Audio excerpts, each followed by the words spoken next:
এক careless boxer বাবা তার কিউট ছেলেকে টাকার বিনিময়ে অন্যের কাছে দত্তক দিয়ে দেয় যাতে করে সে একটি রোবট কিনতে পারে। মুভির মধ্যে এমন একটি ফিচার দেখানো হয়েছে যেখানে রোবট বক্সিং অনেক জনপ্রিয়, কিন্তু ঘটনাক্রমে তার ছেলে এমন একটি রোবট আবিষ্কার করে ফেলে যেটা কিনা বক্সিং ওয়ার্ল্ডকে কাঁপিয়ে তোলে এবং শেষে এমন এমন কিছু ঘটনা ঘটতে থাকে যেটা তোমাকে পুরোই অবাক করে দেবে। এছাড়াও মুভিতে যে কিউট ছেলেটি রয়েছে তুমি তার মায়ায় পড়তে বাধ্য হবে। বলছিলাম 2011 সালের মুক্তিপ্রাপ্ত action sci fi sports movie real স্টিলের কথা।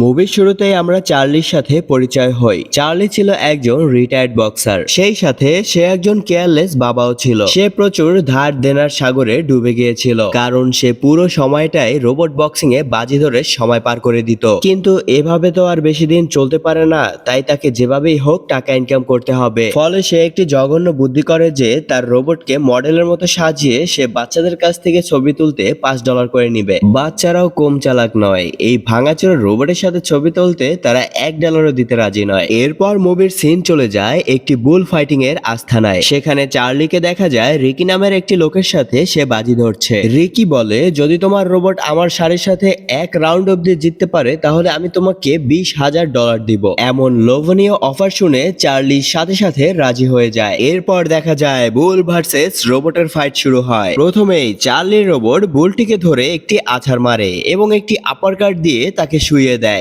এত সহজেই খেলায় জিতে যাচ্ছে দেখে চার্লির মন চলে যায় অন্য একটি মেয়ের দিকে যে কিনা খেলা উপভোগ করছিল। আর ঠিক সেই সময় রোবটটি ঘুরে এসে সজোরে আঘাত করে রোবটের পায়ে এবং রোবটটির পা ভেঙে সে নিজের শিঙে করে নিয়ে যায়। এরপর চার্লি মারাত্মকভাবে চেষ্টা করতে শুরু করে রোবটের এক পা না থাকা সত্ত্বেও সে ফাইটে জেতার জন্য। কিন্তু মশা দিয়ে কি আর হাতি মারা যায়? কিছুক্ষণের মধ্যেই সেই রোবটটি একটি লক্কর লোহার স্তূপে পরিণত হয়ে যায়। এরপর দেখা যায় বাজিতে হেরে গেছে বলে সে সেখান থেকে ফুলুত করে কেটে পড়তে চায়। তখন দুজন লোক চার্লির পেছনে দৌড়াতে থাকে আর চার্লি মনে করে হয়তো টাকার জন্য তার পিছু নিচ্ছে। কথা বলার আগেই সে ঘুষি বসিয়ে দেয় একজন লোকের উপরে। তখন সে জানতে পারে তারা আসলে তার কাছে টাকার জন্য আসেনি, বরং তাকে জানাতে এসেছে যে তার স্ত্রী মারা গিয়েছে। সেই সাথে তার ছেলে কোর্টে রয়েছে কারণ তার খালা তাকে দত্তক নিতে চায়। ঠিকই তো আছে, যার কাছে স্ত্রী মরার খবরটা পর্যন্ত থাকে না তার কাছে একটা ছেলে থাকার তো কোনো মানেই হয় না। এই কথা শুনে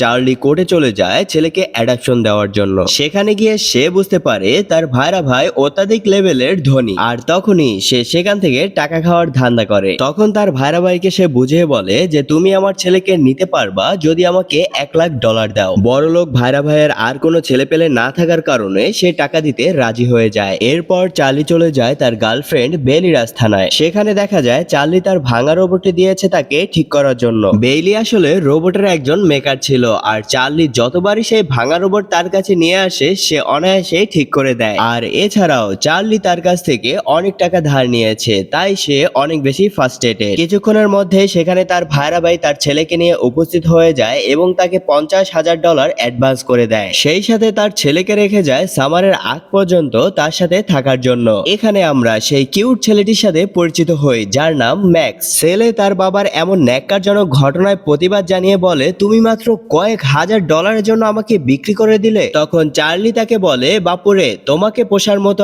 আমার কাছে সময় এবং অর্থ কোনোটাই নেই। তোমার খালাখালু অনেক রিচ, তাই তাদের কাছে থাকলে তুমি তোমার সুন্দর জীবন উপভোগ করতে পারবে। এরপর চার্লি ম্যাক্সকে নিয়ে তার ডেরায় প্রবেশ করে এবং সেখানে গিয়ে একটি বক্স খুলতে দেখতে পাওয়া যায় একটি জাপানি রোবটকে যার নাম নয়সি বয়। ছেলেকে বিক্রি করে তার বাবা এই রোবটটি কিনেছিল। তার ছেলে ম্যাক্সের আবার এসব রোবটের উপর অনেক ফ্যাসিনেশন। সে তখন এই রোবটটি দেখে অনেক বেশি খুশি হয়ে যায়। আর তখনই দেখা যায় চার্লি ভয়েস কমান্ড দিয়ে টেস্ট করতে শুরু করে, কিন্তু রোবটটি রোবটের মতোই ঠায় দাঁড়িয়ে থাকে। এটা দেখে চার্লি অনেক রাগারাগি করতে শুরু করে যে তাকে ভুলভাল প্রোডাক্ট ধরিয়ে দিয়েছে। তখন তার কাছ থেকে ভয়েস কন্ট্রোলটি ম্যাক্স নিয়ে সে জাপানি ভাষায় কমান্ড দেয়। আর ঠিক তখনই রোবটটি সেখানে ঘুষাঘুষি শুরু করে দেয়। আর এটা দেখে তার বাবা তো পুরোই অবাক, আরে ছেলে তো জিনিয়াস, এসব জাপানি ভাষা সে শিখলো কিভাবে? ম্যাক্স তখন তাকে জানায়, আমি জাপানি ভাষার গেম খেলতে খেলতে এসব ভাষা শিখে ফেলেছি। তখন তারা বুঝতে পারে এই রোবটের ডিফল্ট ল্যাঙ্গুয়েজ ছিল জাপানিজ, তাই বেলি রোবটের ডিফল্ট সেটিংস ইংলিশ করে দেয়। এরপর রোবটটি তখন ইংলিশ কমান্ড ফলো করতে শুরু করে। এরপর চার্লি রোবটটি নিয়ে ফাইট করার জন্য দ্রুত বেরিয়ে পড়ে, কিন্তু তখনই তার ছেলে এসে বলে, আমাকে না নিয়ে গেলে গাড়ির চাবি আমি নালায় ফেলে দেব। চার্লি তো তাকে কোনো মতেই নিতে চায় না, কিন্তু আর কোনো উপায় উপায় না পেয়ে ছেলের ব্ল্যাকমেলের কাছে তাকে পরাজিত হতে হয়। এরপর তারা নয়েজি বয়কে নিয়ে একটি ফাইট ক্লাবে প্রবেশ করে এবং সেখানে গিয়ে তারা বলে এখানে টপ যে ফাইটার আছে তার সাথে আমরা ফাইট করতে চাই। তখন ম্যাক জানায়, আরে তুমি আগেই কেন চ্যাম্পিয়নের সাথে ফাইট করবে, আগে এখানে টপ লেভেলের থেকে যারা ছোট ছোট আছে তাদের সাথে ফাইট করো, তাহলে তোমার জেতার সম্ভাবনা বেশি থাকবে, হোক না তাদের ছোট আয়, কিন্তু সেটা নিশ্চিত হবে। ছেলের কথা বাপের কানে যায় না, কারণ তার $100-200 দিয়ে কিছুই হবে না। তাই সে সিদ্ধান্ত নিয়ে ফেলে চ্যাম্পিয়নের সাথে ফাইট করে $20,000 জিতবে। অবশেষে এই ফাইট ক্লাবের চ্যাম্পিয়ন মাইডিসের সাথে তাদের ফাইট শুরু হয়ে যায়। দেখা যায় প্রথম দিকে চার্লির রোবট মাইডিসকে উধাম মারতে থাকে। সবকিছু ঠিকঠাক মতোই চলছিল, কিন্তু চার্লির ওভার কনফিডেন্সের জন্য পাল্টা সে মার খেতে শুরু করলো। চার্লি এখন তার রোবটটিকে কন্ট্রোল করার চেষ্টা করে, কিন্তু সে তো জানেই না কোন সময় কোন ফাইট মুড অন করতে হয়। পরে মাইডিস তাকে এমন ধোলাই দেয় যে তার একটি হাত ভেঙে সেখান থেকে ম্যাঙ্গো জুস বের করে দেয়। কি আর করার, এরপর তারা সেই ভাঙাচোরা রোবটটিকে নিয়ে বসে থাকে। তখন ম্যাক্স তাকে বলে, তুমি আগেই কেন এত বড় ফাইট করতে গেলে, আমি তো বলেছিলাম তোমাকে আগে ছোট ফাইট করার জন্য। এত পাকনা পাকনা কথা শুনে তার বাপের মেজাজ খারাপ হয়ে যায়। তখন তাকে বলে, তুমি চুপচাপ গিয়ে গাড়িতে চড়ে বসো। এরপর তারা দুজন রোবটের গার্বেজ ডাম্পে যায়, তোমরা বলতে পারো এটা হচ্ছে ময়লার ডাম্পেস। সেখানে তারা পুরোনো লোহালক্ষ রোবটের পার্টস গুলো টোকাইয়ের মতো খুঁজতে শুরু করে। যদি সেখান থেকে ফ্রিতে কোনো রোবটের পার্টস পাওয়া যায় তাহলে তারা সেটিকে আবার কাজে লাগাতে পারবে। সেসব খুঁজতে খুঁজতে ম্যাক্স একটি খাদের কিনারায় চলে যায়, কিন্তু তার বাবা তাকে বলার আগেই সেখান থেকে মাটি খসে নিচে পড়ে যায়। একদম গর্তে পড়ার আগেই সে একটি লোহার বস্তুর সাথে আটকে যায় এবং সেটাতে ঝুলতে থাকে। ম্যাক্স তখন চিৎকার করে তার বাবাকে ডাকতে থাকে, তখন চার্লি এসে তাকে উদ্ধার করে নেয়। এই ফাঁকে বাপ বেটার মধ্যে একটা ইমোশনাল কোলাকুলিও হয়ে যায়। তখন ম্যাক্স একটা রোবটের মাথা আবিষ্কার করে যেটা কিনা মাটিতে পোতা ছিল। এই রোবটটি তার প্রাণ বাঁচিয়েছে বলে সে এই রোবটটিকে সাথে নিয়ে যেতে চায়, কিন্তু তখন তো তার বাবা এই ভাঙড়ি মাল হিসাবে এই রোবটটিকে নিতে চায় না এবং তাকে বলে, যদি তোমার এই রোবটটি নিতেই হয় তাহলে তুমি নিজে খুঁড়ে এই রোবটটি নিয়ে আসো। তখন ম্যাক্স সেই রোবটটিকে সারা রাত ধরে মাটি খুঁড়ে সেই রোবটটিকে উদ্ধার করে নিয়ে আসে সকালবেলা তার বাবার কাছে। এরপর তারা চলে যায় বেইলির কাছে। বেইলি এই অবস্থা দেখে তো খুব রাগ, তারা এই নতুন রোবটটিকে কেন ভেঙে নিয়ে এসেছে। তখন ম্যাক্স তার ভাঙারি রোবটটিকে দেয় তাকে ঠিক করার জন্য। বেইলি তখন সেটিকে দেখে বলে এটি একটি পুরাতন মডেলের রোবট।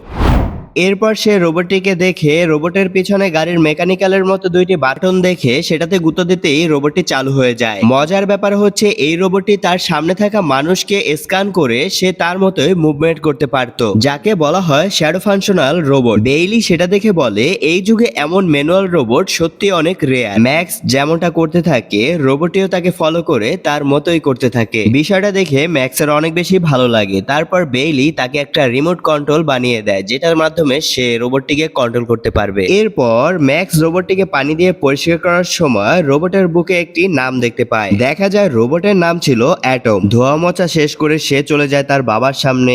তার বাবাকে সে বলে, এখন আমি এই রোবটটি দিয়ে ফাইট করতে চাই। চার্লি তখন তাকে বলে, এই রোবটটি হচ্ছে 2014 সালের সেকেন্ড জেনারেশনের রোবট, আর এখন যে আপডেট জেনারেশনের রোবট গুলো আছে তাদের সামনে তুমি 1 মিনিটও টিকতে পারবে না। এটা দিয়ে তুমি শুধু হাই হ্যালোই করতে পারবা, এটা দিয়ে কখনো তুমি ফাইট করতে পারবে না। কিন্তু ম্যাক্স অনেক কনফিডেন্স, সে এই রোবটটি দিয়েই ফাইট করবে এবং চার্লির হাতে আর কোনো রোবট না থাকার কারণে সে এই বিষয়টাতে রাজি হয়ে যায়। ম্যাক্স ইতিমধ্যেই রোবটটির মায়ে পড়ে যায়, কারণ প্রথমত এই রোবটটি তার জীবন বাঁচিয়েছে আর দ্বিতীয়ত সে তার সকল মুভমেন্ট ফলো করতে পারে। তখন ম্যাক্স অ্যাটমকে নিয়ে রাস্তায় হাঁটতে বের হয়। ম্যাক্সের মনে হয় অ্যাটম তার সাথে কথা বলতে পারে, এমনকি তার মনের কথা বুঝতে পারে। অ্যাটমকে তার বন্ধু হিসেবে মেনে নিয়ে সে তার সাথে সারা রাত মজা করতে থাকে। এরপর চার্লি আর ম্যাক্স মিলে একটি বক্সিং ফাইট চ্যাম্পিয়নশিপ দেখতে যায়, যেখানে চার্লির লক্ষ্য থাকে অ্যাটমের জন্য কোনো স্পন্সরশিপ পাওয়া যায় কিনা সেটার দিকে লক্ষ্য রাখার জন্য। সেখানে গিয়ে ম্যাক্স তখন দেখতে পায় এই পৃথিবীর সব থেকে ভয়ঙ্কর ফাইটিং রোবট জিওসকে, যাকে কিনা রোবট বক্সিং এর ফ্লোয়েড মেওয়েদার বলা হয়। এখনো পর্যন্ত পুরো বিশ্বের কোনো রোবটই তাকে হারাতে পারেনি। ম্যাক্স তার খুবই বড় একজন ফ্যান এবং তাকে সামনাসামনি দেখতে পেয়ে ম্যাক্স অনেক বেশি খুশি হয়ে যায়। এইদিকে চার্লি তার বন্ধুদের কাছে গিয়ে হেল্প চায় এবং তার বন্ধু তাকে জানায়, তোমার বিগত দিনের রেকর্ড খুবই খারাপ এবং কোনো ম্যাচে তুমি ঠিকমতো জিততে পারোনি, তাই তোমার রোবটের পেছনে টাকা ঢালা মানে পানিতে টাকা ডুবিয়ে দেওয়া। ফলে সেখান থেকে তাকে আবারও ফিরে আসতে হয়। পরদিন সকালে চার্লি ও ম্যাক্স একটি নিচু স্তরের ফাইট ক্লাবে চলে যায়। এখানে গুন্ডা পান্ডা রোবট গুলো ফাইট করে থাকে। ম্যাক্স তখন কনফিডেন্সের সাথে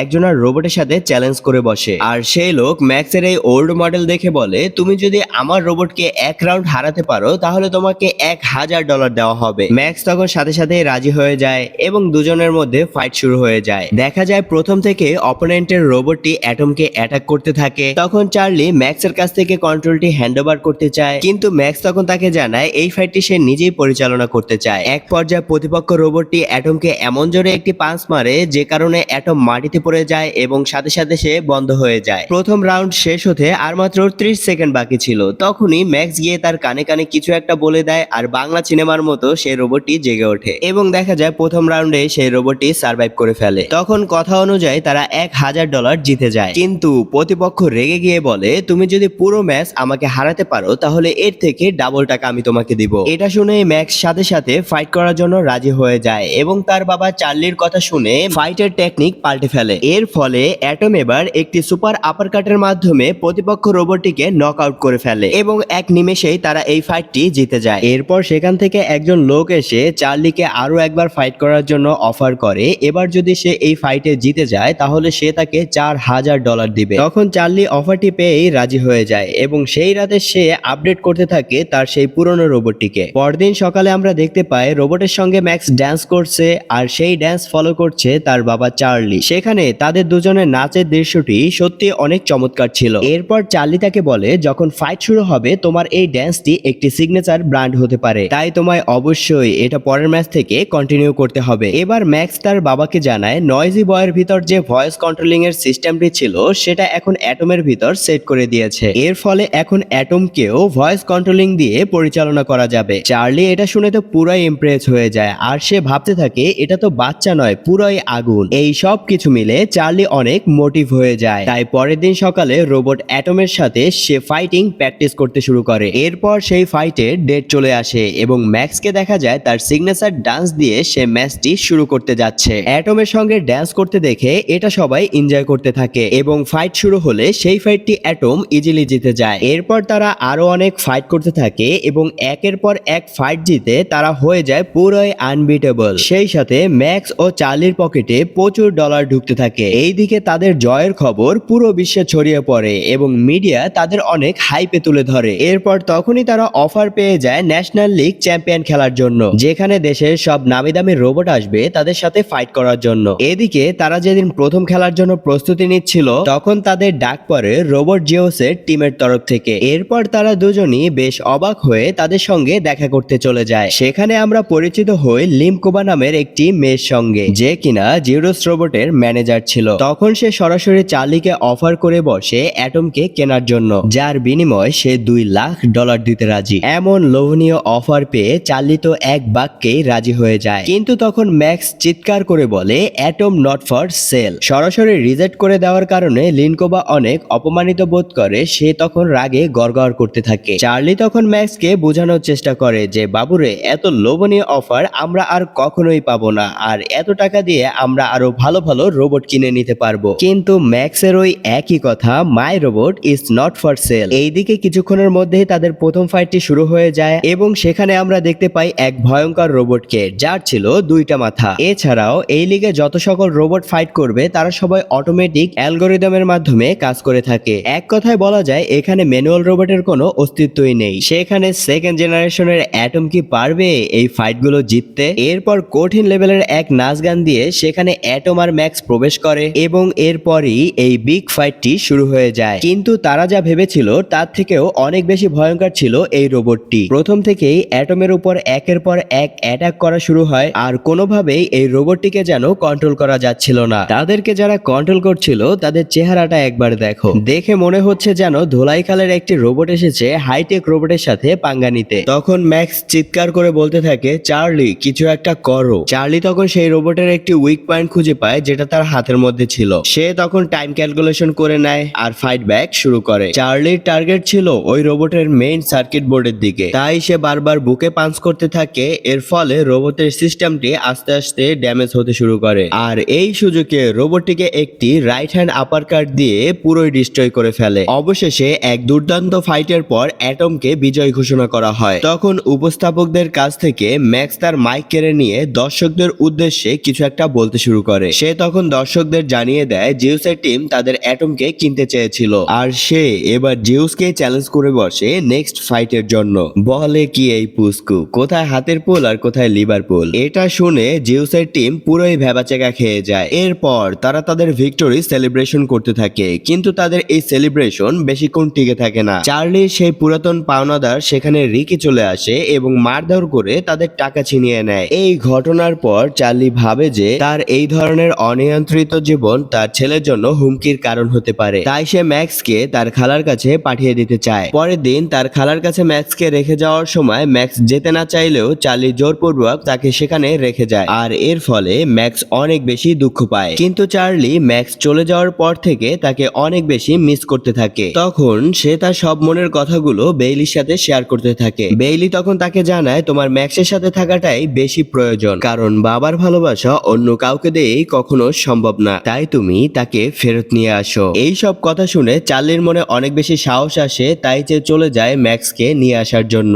চার্লি তখন ম্যাক্সের কাছে সরি বলে এবং তার খালার কাছে পারমিশন চায় ম্যাক্সকে নিয়ে যাওয়ার জন্য। এবং চার্লি ম্যাক্সকে তখন এটাও বলে, আমরা জিওকের সাথে ফাইট করব এবং সেখানে তোমাকেও প্রয়োজন। এসব কথা শুনে তার খালাও ম্যাক্সকে যেতে দেয়, আর চার্লি এবং ম্যাক্স আবারও একত্রিত হয়ে যায়। এবং অন্যদিকে অ্যাটম আর জিওকের ফাইট পুরো বিশ্বে ছড়িয়ে পড়ে এবং সবাই এই ভাইরাল ফাইট দেখার জন্য উন্মুগ্ধ হয়ে পড়ে। একদিকে রোবটের ফ্লো মেওয়েদার, আর অন্যদিকে ধোলাইখালের রোবট অ্যাটম। ধোলাইখালের হলে কি হবে, আসলে অ্যাটমকে যে স্টিল দিয়ে তৈরি করা হয়েছে সেটা কোনো অংশেই টাইটেনিয়ামের থেকে কম নয়। অ্যাটমের শুধু লোহা লক্কর ছাড়া এমন কোনো অংশই নেই যেটা ডিজেবল হয়ে গেলে তার পুরো ফাংশনালিটি ডাউন হয়ে পড়বে, আর এটাই ছিল অ্যাটমের একটি ইউনিক পয়েন্ট। এরপর ফাইট শুরু হওয়ার পালা। তখন অ্যাটম আর ম্যাক্স সেখানে উপস্থিত হয় তাদের সেই সিগনেচার ড্যান্স দিয়ে। এরপর দেখা যায় সেখানে জিউস উপস্থিত হয়। জিউস অ্যাটমের থেকে 1.5 গুণ ছিল বড়, আর সে রিং এ ওঠার সময় না হেঁটে